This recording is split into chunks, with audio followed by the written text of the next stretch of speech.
My first question would be about Bangladesh situation right now. There has been a fragile calm in the country after days of violent protests following the death of the radical student leader Osman Hadi. Recently, another student leader has also been shot dead. What is your first reaction to this recent sequence of events? Thank you so much. My first reaction is I'm not surprised. I'm sorry. Don't take it otherwise. In the first place, the interim government released from jail dozens of Islamist terrorists who were convicted of murder and terror acts, like Ansarullah Bangla team chief Jasimuddin Rahmanis, and so many more criminals, terrorists. So all these radicals are used to organize mobs who are attacking not only armed leaguers, but also any sane person opposing Yunus government. So all the intellectuals are silenced after 5th August 2024 to till. So from 14th July to August 8th, Yunus government gave them indemnity. So uh, Hadi's incidents is almost, it's my opinion that all are created by Muhammad Yunus.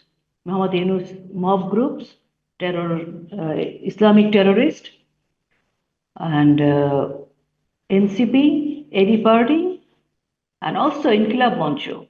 It's absolutely created by Muhammad Yunus. Sure, ma'am. It's not accidental incident. The manner in which these student leaders were killed and the violence that followed the protests. Another youth was killed. The Hindu youth was killed. Suggests that there is an anarchy prevailing in Bangladesh right now, and Unit government has failed to contain the situation. Do you agree with it, ma'am? Actually, I fully agreed. Not only failed, after Muhammad Yunus came to the power, 7 or 8th August in 2024, criminals responsible for the attacks were granted indemnity. So they had a large amount of arms to attack police station. More ammunition came in the past 16 months.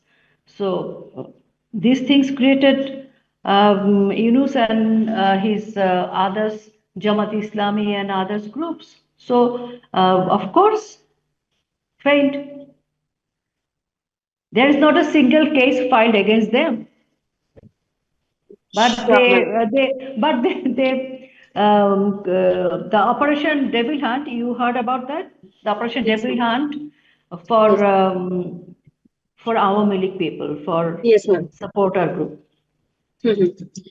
Ma'am, there is a perception here in India that a section of Bangladesh, including elements within the government, is using these recent events to further an anti-India agenda. Can you shed some light on this if you agree and if there is this kind of activities going on? The anti-India. Yes, the common man of Bangladesh were not against India. First, I have to tell this.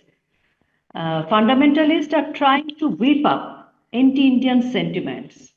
It's absolutely fundamentalists are trying to whip up anti-Indian sentiments. They are using their technique to goad India into making a mistake and hit at Bangladesh.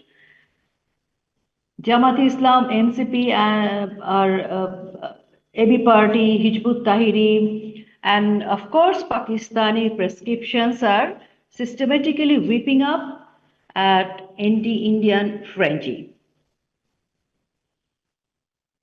It's their technique. They don't have any other weapon. Ma'am, do you believe it is wise on the part of Yunus government to adopt such an approach towards India? Yes, yes. The anti-Indian rhetoric will benefit those who are whipping it up. It's not for Bangladeshi peoples. It's not wise decision, but Yunus government to adopt such an approach towards India. It's created by Yunus mob group. They already burned Chittagong and Khulna Indian High Commission. You know already, I think. Yes. So before that, Jamate leader Mr. Tahir and Hadi also. Hadi is famous for anti-Indian sentiments. Mhm. So this is, I think, this is not a wise thing. This is their weapon. This is their. They are trying to whip up this sentiment, anti-Indian sentiment and religious minority sentiment. So, and of course, they are trying to uh, kill all Awamu League leaders, Awamu League supporters, Bangabandhu supporters, and this is their they trying to do because of prescription of Pakistan. Ma'am, do you anticipate further violence in Bangladesh? And do you believe the upcoming polls will be free and fair under the current circumstances? In this situation, the entire world is advocating that um, uh, advocating inclusive elections in Bangladesh. But over 50% people in Bangladesh will not participate into these elections. So Mohammad Yunus wants Jamaat Islami to come to power in Bangladesh. Okay, ma'am. Ma'am, by banning the Awami League, the Yunus government has effectively sidelined and excluded a large section of electorate from the democratic process. Ma'am, do you agree with this that they have sidelined a large portion of electorate from the domestic democratic process, ma'am? Yeah, I told you before, over 50% people in Bangladesh will not participate in the elections. And and on the other hand, Mohammad Yunus actually wants Jamaat Islami to come to power in Bangladesh. So election has no relevance. Mohammad Yunus is just a face of puppet, you know. It's